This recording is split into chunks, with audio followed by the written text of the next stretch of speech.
Hi folks, I'm the Bald Guy, and these are Bald Guy Basics. I've made a number of videos about efficiency in your workflow when you are working in the wood pile, and I am doing that today. Oh, it's a nice middle of June day that's scheduled for 90 degrees, so I'm out early in the morning. But I want to show you what I'm doing. Today I'm going to show you how handy the Pickaroon is, even here at the wood splitter. So I'm here at the house, and recently a man cut down a beautiful white oak tree because it was endangering his house, and he posted on Facebook, free wood, somebody come get it. So I got like 3.5 truckloads of this beautiful oak wood. But when I cut wood for myself, I have a particular length in mind, there's one length I have for my wood stove and another length when I'm selling wood. This guy cut wood for convenience. So when he was down near the bowl of the tree, and this one had multiple bowls, he cut pieces that are rather narrow, and he cut some pieces that are really long. Well, my wood stove is long, so I like that. So here in this pile of the round poles, I'm kind of putting the longer stuff, and it averages 18 to 20 inches. But look here. This, I call them a cookie. This round of wood, and there's another one, and they're scattered all through here. I've got stuff that is under a foot in thickness. Now, it just so happens I have an application for that. From time to time, gnats down here. From time to time, someone will actually ask me if I have any wood that's less than a foot long for sale. And formerly, this is the kind of stuff that I would throw away or would never get burned. I'm walking down here to what I've done. At the back side of my wood lot, I just put me up a couple of boundaries, and I'm able to throw this wood in. You see how short it is. So what I want to do today, I'm going to set the camera up where I can put this down and use my hands, and it's going to be noisy. I'm going to be running the wood splitter, but I want to show you, let's see where my workspace is, how messy this is. But when I am standing here to split, and I don't have a lot of room to go over and make a nice proper lift. You see that cookie right there is short.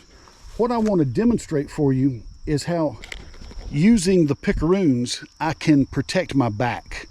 I can lift these things without leaning over, without bending either knees or back to any real degree. I just lean over just slightly and set the Pickaroon, and then I can pick it up with the strength of my arms rather than the strength of my legs or my back. So let me change gears here, and I'll get this thing set up and see if we can demonstrate just how handy this is for you. This video was inspired. You guys have been really nice to me. Likes have come my way, and I appreciate it. And most of the comments have been, informative. They have been supportive. But one guy like, why would I need these things? Well, if you don't want them, don't buy them. I'm not advertising for this company. I'm just saying it's made such a difference for me. But when he asked, why would I want these things? Today is a prime example. As I'm doing this, I'm thinking of all the days before I had the Pickaroons. Okay, I had wood given to me, which means I didn't have to saw it. I just loaded it, bring it here.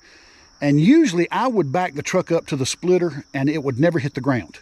I'd come off the truck straight to the splitter, split it, throw it on the carryall on the tractor, which is right here. And I would go from there, split it, and then take it and then stack it so it would never hit the ground. But because this wood was free, I was in competition with other people who would see the ad and they would come get it. So I had to come and get the wood, throw it off, and go back and get another load. So that's why I have such a mess here today.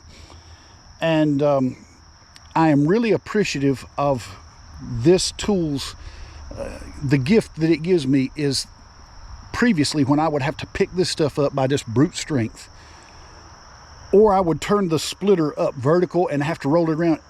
I would go in and clean up and sit down and put heating pads on my back. I would take Advil or Tylenol, and I would be incapacitated literally for hours with just pain and strain. It might take a day or two to recover. When I do this, I'm tired, but I'm not incapacitated. So bear with me as I reset the camera here, and we will demonstrate just how handy the Pickaroon is in moving wood.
Well, there you see, and I hope this was visible, the camera's set up several feet from me. There you see how easy it is to preserve your back. And I keep a couple of these hookaroons. I'm able to reach far across there just with a little lean over and then straighten up and pick up with my arms. It makes this not only easier on my back, but it also makes it a much faster operation. So the Pickaroon has a number of uses, but I think it's even funny when I drop one, I just reach with the other one and hook the handle and hook it right up. So they're a really neat thing to have. The other thing I'll tell you, don't do what I did a lot of years. I neglected hearing protection, and I have a nice high whistle in my ears all the time. I'm very fortunate in that as loud as I have it, it doesn't cause mental distress as it does for some people. So I'm a believer in hearing protection. And it was 7 years ago, we went to see Journey. Journey and Asia was on tour together, and we drove down to Greensboro with some friends of ours. And you know, concert, I've listened to music all my life. I play some music, and I don't go to many concerts, so that's part of the reason for this. When the band hit the stage, you know, one of my favorite songs, and I was immediately in distress because I had forgotten hearing protection. Very fortunate from us, one of the friends who went with us she'd got a multi-pack of those squishable foam earplugs, and those things really help too. So don't neglect your hearing protection. So I got to go back to work here, and you don't need to see me doing this all day, but the Pickaroon will really help you around the house, around your wood lot if that's what you're doing. And to me, they are an indispensable tool. I can load my truck in the woods faster. I can load my wood splitter here at the house faster. So be sure you use good equipment, and we'll see you in the next video. I'm still splitting wood, and I'm picking up some of these big, what I call cookies. They're rounds that this guy cut that are big enough I don't want to handle them in one piece, even with my Pickaroon. So what I've been doing, let me bend over here and put my tool here where you can see it. I got out my 12-pound monster maul, and what I'm doing is splitting that was one piece, and I saw the seam in there. But the reason I'm showing you this is one of the reasons to split wood. The first reason is for drying. Back when everybody used fireplaces, you didn't split wood very much because the fireplace could hold a pretty big round. Then people went to wood stoves, so you're limited to the size of the door and what can go in. But splitting wood just makes it dry that much faster. It also helps it to stack easier. But I wanted to show you, before this piece came apart right there, you see the little bit of moss and grass that was in the middle of this tree. I just have split it open. I wanted to show you what I found. Look embedded in this thing. At some point, this was the fork of a tree, and somebody is playing, and they either chipped a golf ball or kids throwing it, threw it up into the tree, and it went down, and it literally was embedded inside the tree. So you never know what you're going to find. If you happen to live in an area where there are historical battlegrounds, especially Civil War battlegrounds, Revolutionary War is, you know, it's a long time ago, so you're less likely to find this.